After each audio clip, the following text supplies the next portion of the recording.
4. Vern Tessio had been under his porch that morning digging.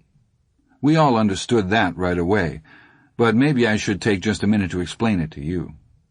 Teddy Duchamp was only about half bright, but Vern Tessio would never be spending any of his spare time on College Bowl either. Still, his brother Billy was even dumber, as you will see. But first I have to tell you why Vern was digging under the porch. 4 years ago, when he was 8, Vern buried a quart jar of pennies under the long Tessio front porch. Vern called the dark space under the porch his cave. He was playing a pirate sort of game, and the pennies were buried treasure. Only if you were playing pirate with Vern, you couldn't call it buried treasure, you had to call it booty. So he buried the jar of pennies deep, filled in the hole, and covered the fresh dirt with some of the old leaves that had drifted under there over the years. He drew a treasure map which he put up in his room with the rest of his junk. He forgot all about it for a month or so. Then, being low on cash for a movie or something, he remembered the pennies and went to get his map. But his mom had been in to clean 2 or 3 times since then, and had collected all the old homework papers and candy wrappers and comic magazines and joke books. She burned them in the stove to start the cook fire one morning, and Vern's treasure map went right up the kitchen chimney. Or so he figured it. He tried to find the spot from memory and dug there. No luck. To the right and the left of that spot, still no luck. He gave up for the day, but had tried off and on ever since. 4 years, man, 4 years. Isn't that a pisser?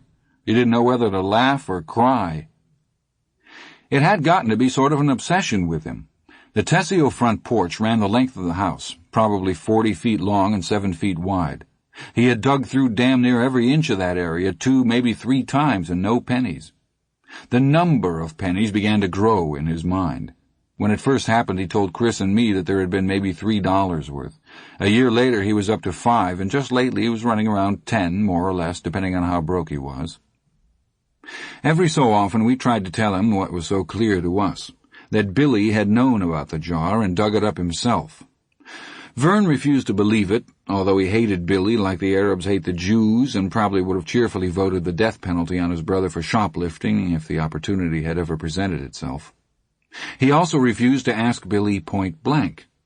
Probably he was afraid Billy would laugh and say, "Course I got him, you stupid pussy, and there was $20 worth of pennies in that jar, and I spent every fucking cent of it." Instead, Vern went out and dug for the pennies whenever the spirit moved him, and whenever Billy wasn't around. He always crawled out from under the porch with his jeans dirty and his hair leafy and his hands empty.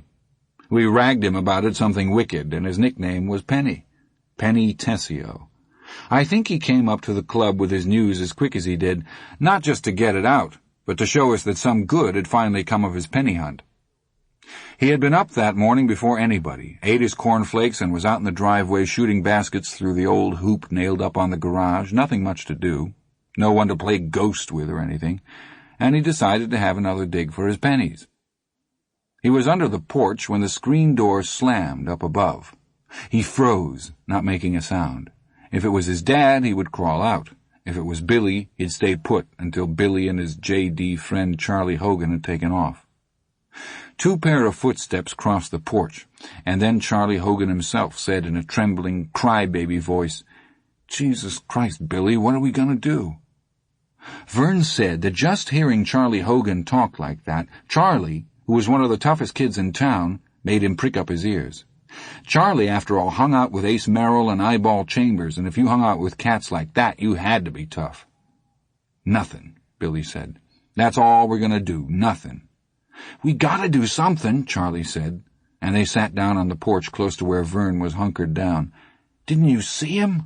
Vern took a chance and crept a little closer to the steps, practically slavering. At that point he thought that maybe Billy and Charlie had been really drunked up and had run somebody down. Vern was careful not to crackle any of the old leaves as he moved. If the 2 of them found out he was under the porch and had overheard them, you could have put what was left of him in a kennel-ration dog food can. "It's nothing to us," Billy Tessio said. "The kid's dead, so it's nothing to him, neither. Who gives a fuck if they ever find him? I don't." "It was that kid they've been talking about on the radio," Charlie said. "It was, sure as shit. Brower, Flowers, whatever his name was. Fucking train must have hit him." "Yeah," Billy said. Sound of a scratched match. Vern saw it flicked into the gravel driveway and then smelled cigarette smoke. "I sure did. And you puked." No words, but Vern sensed emotional waves of shame radiating off Charlie Hogan. "Well, the girls didn't see it," Billy said after a while. "Lucky break." From the sound, he clapped Charlie on the back to buck him up. "They'd blab it from here to Portland. We tore out of there fast, though. You think they knew there was something wrong?" "No," Charlie said. "Marie don't like to go down that back Harlow road past the cemetery anyway. She's afraid of ghosts." Then again, in that scared, crybaby voice, "Jesus, I wish we'd never boosted no car last night, just gone to the show like we was gonna."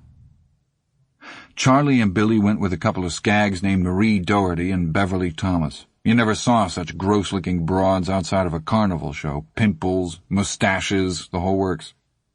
Sometimes the four of them, or maybe 6 or 8 of Fuzzy Brackowitz or Ace Merrill went along with their girls, would boost a car from a Lewiston parking lot and go joyriding out into the country with 2 or 3 bottles of Wild Irish Rose wine and a 6-pack of ginger ale. They'd take the girls parking somewhere in Castleview or Harlow or Shiloh, drink purple Jesuses and make out. Then they'd dump the car somewhere near home. Cheap thrills in the monkey house, as Chris sometimes said. They'd never been caught at it, but Vern kept hoping. He really dug the idea of visiting Billy on Sundays at the reformatory. "If we told the cops, they'd want to know how we got way the hell out in Harlow," Billy said.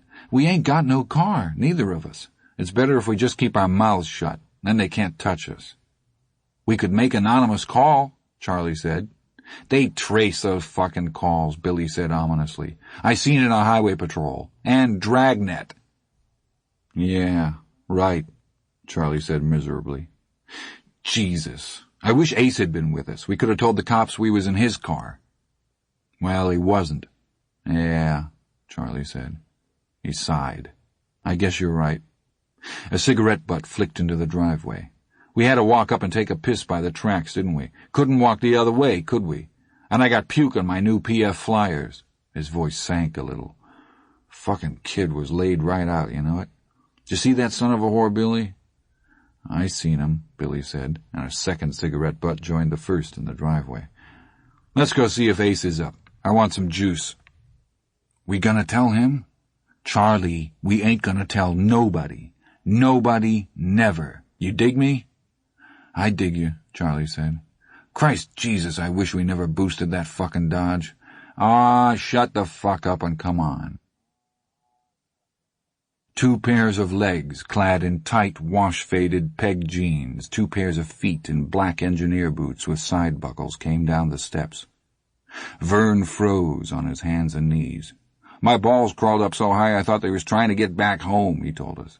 Sure, his brother would sense him beneath the porch and drag him out and kill him.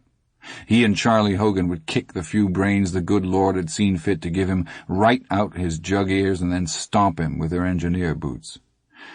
But they just kept going, and when Vern was sure they were really gone, he had crawled out from under the porch and ran here.